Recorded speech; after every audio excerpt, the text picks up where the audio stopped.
to do with that gun, Doc?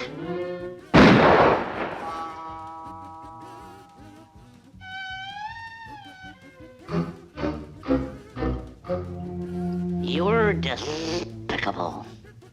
Daffy Duck is an often zany, wacky, and erratic anthropomorphic black duck with both a heart of gold and a wicked jealous streak. Breaking ground with a never-before-seen cartoon personality in the late 1930s, Daffy is often considered the first screwball cartoon character and thus the original Looney Tune. Debuting in 1937 in a primitive form, he would evolve rapidly and drastically into the character we know today. As the third most featured character in the Looney Tunes and Merrie Melodies shorts behind only Bugs Bunny and Porky Pig, Daffy has been called a cornerstone of the Warner Brothers staple of animated characters by the Encyclopedia Britannica, and is often considered amongst the greatest of all time, with 8 of his films included in the renowned list of 50 greatest cartoons as voted by 1,000 animation professionals, more films than any other character. In 2019, Daffy Duck turns 82 years old, and to celebrate in this video, I will trace his entire evolution right from 1937 to now. To do so, we will look at the most drastic and important changes in his design and personality, prevalent across more than 8 decades of shorts and series, in this edition of Cartoon Evolution.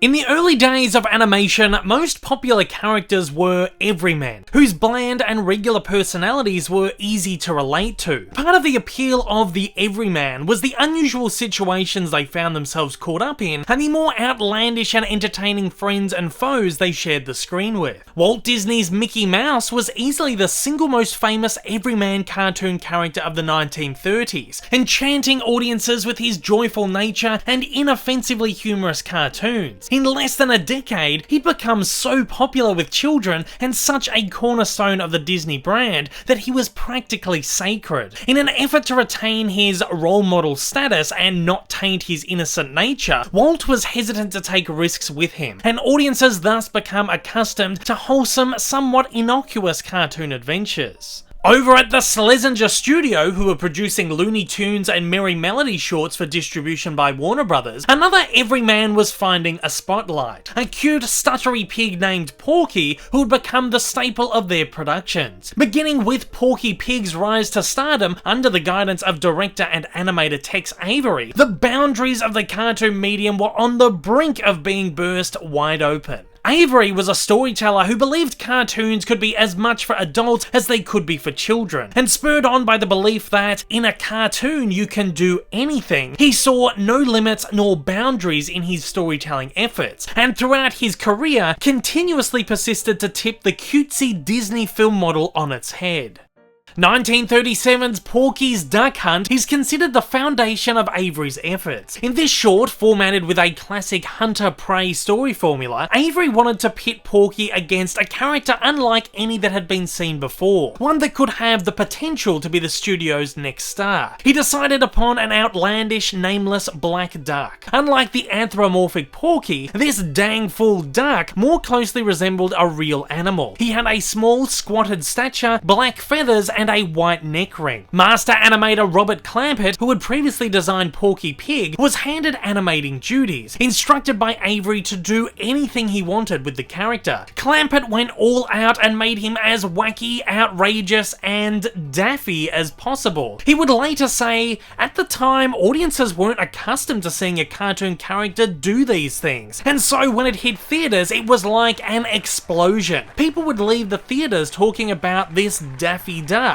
Clampett and the story team wrote so many potential gags for the short that they had 2 or 3 times as many as they needed. Many leftover gags would be repurposed the following year in the film's pseudo-remake or spiritual sequel, Porky's Hare Hunt, the debut of a character who would later be known as Bugs Bunny. Prolific vocal artist Mel Blanc, the man of 1,000 voices, would voice the Duck, a role he would continue in for 52 years until his death in 1989, leading to the once record for the longest characterization of a single animated character by their original actor. Don't let it worry you, Skipper. I'm just a crazy, darn fool duck.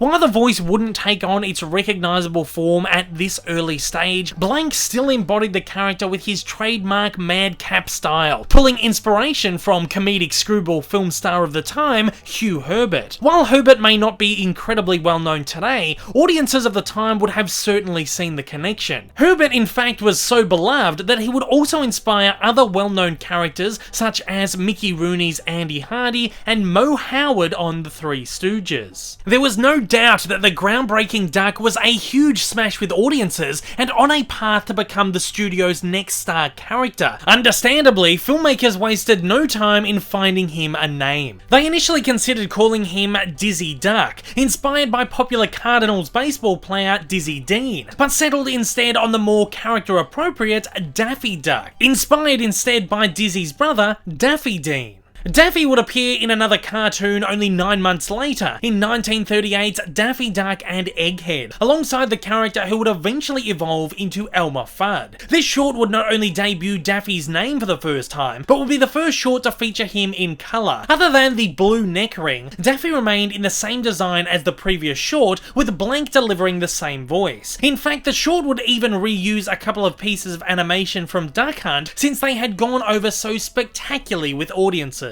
In 1937, Clampett would be promoted as a director of the Porky shorts, and between 1938 and 1941 would direct 9 in which the character would face off against Daffy Duck. He would be by far the most prevalent and important director of the character's shorts in this period, though the 3 other studio directors, Avery, Chuck Jones and Friz Freleng, would each direct a short featuring him as well. Over 3 years, Clampett would slowly refine and redesign Daffy's appearance, making him increasingly taller, more upright and ganglier, also giving him a rounder bill and feet, even putting him in shoes in some shorts. He would slowly become more and more anthropomorphized, resembling a human more so than an actual duck. The main 2 elements, however, black feathers and white neck ring, would remain as they always would. Clampett also worked with Blanc to revamp Daffy's voice, feeling that he didn't sound like a duck in the earlier shorts. A prevailing myth states that Blanc based Daffy's lisp on that of studio head Leon Schlesinger, with Jones noting in his autobiography Chuck Amuck, Leon never had a clue. He died not knowing that Daffy had his voice. Contrary to the fact, however, according to Clampett, the lisp was simply the result of wanting a more duck-like voice, similar to, but different from,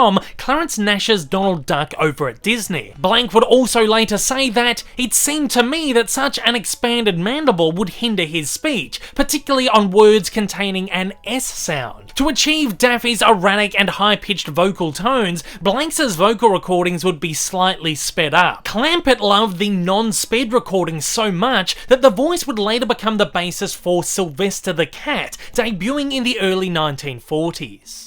1940's You Ought to Be in Pictures, a hybrid of live action and animation directed by Freleng, in fact starred Schlesinger as himself, and would foreshadow a personality change for Daffy. In this short, Daffy convinces Porky to quit his contract at Schlesinger to pursue a movie career in an effort to hustle his own way into a starring role in the cartoons. This would be the first short to show a slightly greedy, selfish and egotistical side to Daffy, giving his personality a slight edge, though these would not become prevalent character traits for at least a decade. Coincidentally or not, this was around the time Daffy's popularity with audiences actually began to eclipse that of Porky's, and he would soon be appearing on the opening title cards alongside him. Throughout the early 1940s, Daffy, like so many other cartoon characters of the era, made appearances in a number of war-themed cartoon shorts, across which he would cause havoc on the battlefields, fight off a Nazi goat, blow up a Nazi vulture, show up Nazi leaders whacking Hitler over the head with a mallet at one point, and even attempt to dodge conscription. Daffy's screwball antics and untamed personality were an absolute crowd pleaser for wartime audiences who gravitated towards rebellious troublemakers, and just as Donald Duck was over at Disney, Daffy was gaining his superstardom status. Throughout this time, Daffy would break free from Porky, with many of his shorts being starring features.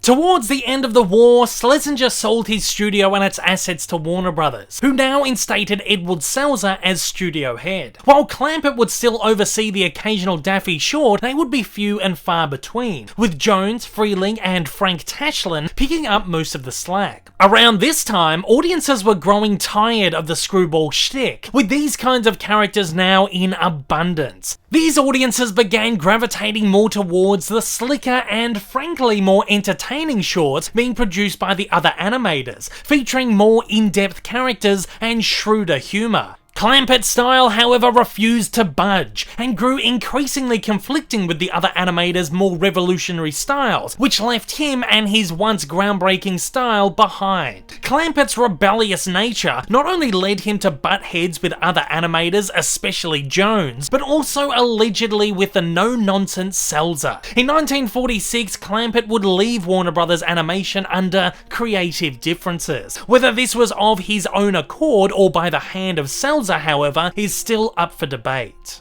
With Clampett now out of the picture, animator Robert McKimson, who only 3 years earlier had been responsible for redesigning Bugs Bunny into his iconic form, was placed in charge of his division. At the helm, McKimson gave Daffy a similar character overhaul, debuting in 1946's Daffy Doodles. Daffy was given a slightly rounder and less elastic design and an entirely new personality. He was moved away from his screwy roots and toned down quite a bit, that would maintain a slightly hyperactive streak. With Bugs Bunny's witty, nonchalant personality taking audiences by storm, McKimson even injected some of his shrewdness into Daffy, making him quick-witted and intelligent, while less spiteful and malicious. Now, with a little more room to experiment, Jones began taking his own liberties with Daffy. Across 3 of his shorts between 1947 and 1948, he experimented with making the character more eccentric and obnoxious with a slightly greedy side, while maintaining an energetic personification, albeit a far cry from Clampett and Avery's screwy take. Jones would make Daffy's animation looser and more fluid. This was a character that was lovable in his smoothness and entertaining in his big-headedness. He would even slightly redesign him over the course of the shorts to appear skinnier, slightly scruffier, and more angular, meaning that Daffy's appearance could alter slightly depending on who was directing and animating any given short.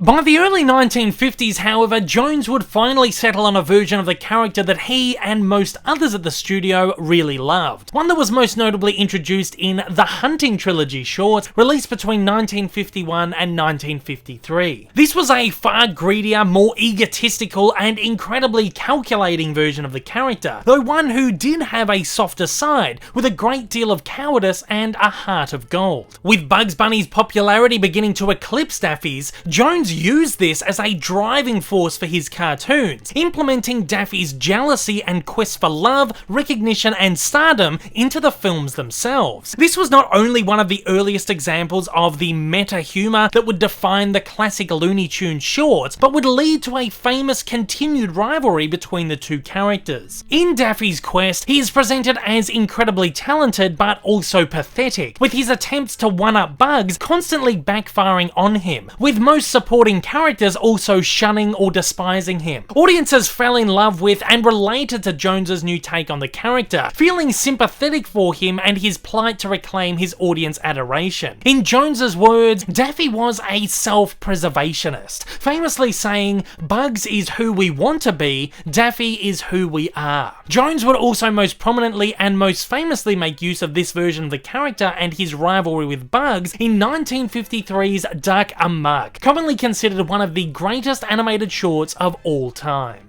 With Daffy now arch rivals with Bugs, Jones made the brilliant decision to team Daffy up with his once-time rival Porky Pig in a series of buddy picture-inspired shorts based on popular films and radio serials. Some of these shorts would include 1950's The Scarlet Pumpernickel, 1951's Drip Along Daffy, 1953's Duck Dodgers in the 24.5th Century, 1956's Rocket Squad, and 1958's Robin Hood Daffy. While Freeling, on the other hand, now the third and final director at Warner's, would initially make use of a Daffy closer to McKimson's, he would rather quickly follow Jones's lead, utilising his greedy glory hound personality and rivalry with Bugs to great effect, most notably in 1957's Showbiz Bugs. While Jones's take on the character would become the most beloved and most standard at the studio, McKimson would take years to conform with the style, utilising his own wise guy, witty, manic Daffy, who would switch from the greatest of heroes to the most maniacal of villains as late as 1961, with a streak of screwball prevalent throughout his iterations. Some of the most famous examples of McKimson's Daffy would include 1950's Boobs in the Woods, 1951's Prize Pest, 1952's Full Coverage, 1955's Dime to Retire, 1958's Don't Axe Me, and 1961's Daffy's in Trouble. In the early 1960s, however, audiences began to drift away from cinemas, who were no longer playing cartoons. With Walt Disney leaving shorts behind in the 1950s to focus on television, much of the audience and industry had followed him. The golden age of animation was coming to an end. In 1964, Warner Brothers Animation closed down, and the final classic Bugs Bunny short, False Hair, was released. Daffy, however, found himself finally taking the spotlight, as he continued on in a further 29 shorts, mainly alongside Speedy Gonzales. These shorts were produced by outsourced animation studios and directed by McKimson, who'd now been forced to confer with Jones's style. Due to their low budget, many of these later shorts are still scorned by fans, with film critic and animation historian Leonard Moulton even calling them abysmal. The 103rd and final Daffy short from the golden age of animation, 1968's See Ya Later Gladiator, in fact is widely considered the single worst Warner short of all time. Daffy may have briefly won back the spotlight, but it was Bugs who once again had the last laugh. Am I a stinker? Indeed, it was Bugs whose name would be in lights when the Looney Tunes made the jump to television, with the Bugs Bunny show beginning in 1960. The series would simply work as a vehicle to repackage post-war Warner shorts for a television block with newly animated wraparounds. Daffy would appear regularly on the show, both in archive shorts and in new material. The series would air for 40 years under many names, successfully cementing Warner's animation as a staple of Saturday morning cartoons. Daffy would also appear in many of Bugs' primetime television specials, which would take on the same package format. Most notably, Daffy would appear in newly animated segments in 1976's animation live-action hybrid Carnival of the Animals. While Bugs would headline 16 of his own specials between the 1960s and 1980s, Daffy would get the spotlight in 2. 1980's Daffy Duck's Easter Egg-citement, which included new inserts and 3 brand new cartoons, as well as that same year's Daffy Duck's Thanks for Giving special, which featured a fan favourite new short, Duck Dodgers and the Return of the 24.5th Century. This package format proved so successful that Warner's released a number of compilations theatrically as well. Daffy would headline 2 such films: Daffy Duck's movie Fantastic Island, which featured new wraparounds starring Daffy and Speedy, and 1988's Daffy Duck's Quackbusters, featuring the final vocal performance of Mel Blanc in 2 brand new Daffy-centric shorts, The Duxorcist and Night of the Living Duck. These 2 shorts would also be repurposed in 1992 television special Bugs Bunny's Creature Features, alongside brand new short Invasion of the Bunny Snatchers. Earlier in 1988, Daffy and numerous other Looney Tunes would appear in Disney's live-action animation hybrid film Who Framed Roger Rabbit. Warner's allowed the appearance of their characters in the movie as long as their 2 biggest stars, Bugs and Daffy, would be given the same amount of screen time as Disney's biggest stars, Mickey and Donald. Therefore, filmmakers made sure that Daffy and Donald would only ever appear on screen together, leading to one of the most incredible animated moments ever put to film, the dueling piano sequence. Here, Daffy would appear with a Clampett-esque 1930s design and personality.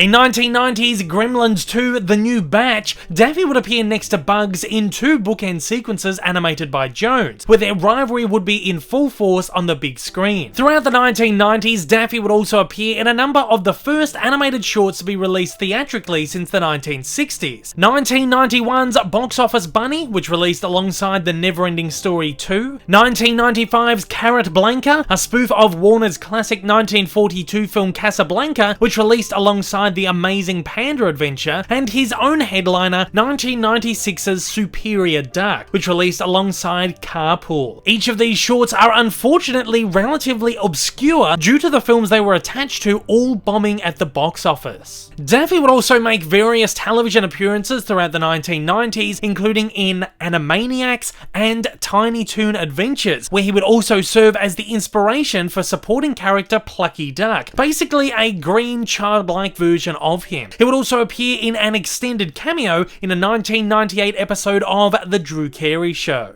The most beloved appearance of Daffy in the 1990s, however, would come in 1996 theatrical film Space Jam, another hybrid project which would see the Looney Tunes team up with basketball superstar Michael Jordan to save the Earth against alien invaders. The film was a moderate critical success, but a smash hit at the box office, becoming the highest grossing basketball movie of all time and a fan favourite of 90s kids, living on as a cult classic today. Here, Daffy would appear in his classic Jones iteration and design with added 3D shading effects to give him a more realistic appearance. Looney Tunes Back in Action was released in 2003 as an attempt to replicate the success of Space Jam. The film starred Daffy and the Toons alongside Brendan Fraser, Jenna Elfman and Steve Martin. While fairly well received by critics, the movie was a financial flop, preventing Warner's from releasing any more Looney Tunes adventures theatrically, including 2 already completed shorts starring Daffy, which were instead released straight to DVD.